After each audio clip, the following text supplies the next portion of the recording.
குமார் கண்ணனை பார்த்திருக்க என்ன நடந்துச்சுன்னு நீங்க சொல்லுங்க. தெரிஞ்ச ஒருத்தரை பார்க்க போயிருந்தேன். கதிர் எந்த தப்பு பண்ணல. குமார் தான் தள்ளி விட்டான். ராஜியோட அப்பா வந்து எப்படியோ உயிர் பழச்சிட்டாரு. ஸோ அவர் வந்து வாக்குமூலமும் கொடுத்துட்டாரு. என்ன அப்படின்னா இது காரணம் வந்து குமார் தான் என்னை தள்ளி விட்டான். ஸோ கதிர் மேல எந்த தப்பும் இல்லை அப்படின்ற மாதிரி சொல்லிட்டாரு. ஆனா அது என்ன சொல்றாரு அப்படின்னா குமார் மேலேயும் தப்பு இல்லை, வேணும்னே பண்ணல அப்படின்ற மாதிரி, அவன் மேல எந்த கம்ப்ளைண்ட்டும் எனக்கு இல்லை அப்படின்ற மாதிரி சொல்லிடுறாரு. ஸோ இதுக்கு இடையில குமார் வந்து அவங்க அப்பா கிட்ட ஏதோ சொல்ல ட்ரை பண்ற அப்படியே. ஸோ அந்த டைமிங் சரியா அமையாதனால சொல்ல முடியல.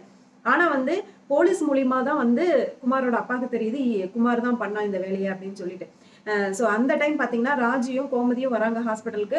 அப்போ வந்து எல்லா உண்மையே தெரிஞ்சிருது. அப்போ வந்து கோமதி வந்து சொல்றாங்க, இன்னும் என்னதான் பண்ணலான் இருக்கேன் எங்க அண்ணனை, என்னதான் பண்ணலான் இருக்கேன் என் மகனை, ஸோ எவ்வளோ பழிதான் போடுவேன், உன் பையன் தான் பண்ணனா, இப்போ வந்து எவ்வளோ பெருந்தமே என் பையன் வந்து உன் பையனை காட்டி கூட கொடுக்கல அப்படின்ற மாதிரி சொல்றாங்க. இதை கேட்டு பயங்கரமா குமாரோட அப்பாவுக்கு அவ்வளோ கோவம்.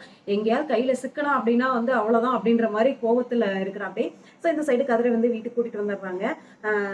ஸோ இது ஒரு பக்கம் இருந்தாலும் கதிர் மேல குமார் மேல அவங்க அப்பா வந்து என்ன மாதிரி இனிமே எப்படி நடந்துக்குவாரு அப்படின்றதான். ஏன்னா குமார் வந்து அவர் சைடு இருக்கிற நியாயத்தை வந்து கண்டிப்பா சொல்றதுக்கு ட்ரை பண்ணுவோம் அப்படி.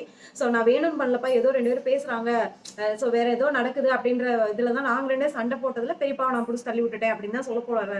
ஏன்னா வேணும்னு பண்ணல குமாருமே. ஸோ அதான் நடக்க போகுது. ஸோ இவங்க 2 சேர்ந்து அடுத்து ஏதாவது பிளான் பண்ணுவாங்களா, ஏன்னா ரொம்ப கோவத்துலவே இருக்கு அப்படியே. ஆனா இவர் சொல்ற விதத்துலதான் வந்து அவரு அந்த கோவத்தை கம்மி பண்ணிட்டு அடுத்து இந்த ஃபேமிலி ஏதாவது பிளான் பண்ண. ஏன்னா கதிர் கூட வந்து ரொம்ப அட்டாச்சா இருக்காங்களே. ஸோ இதை மையமா வச்சு இந்த கதை நகருமா அப்படின்றத நம்ம வெயிட் பண்ணி பார்க்கலாம்.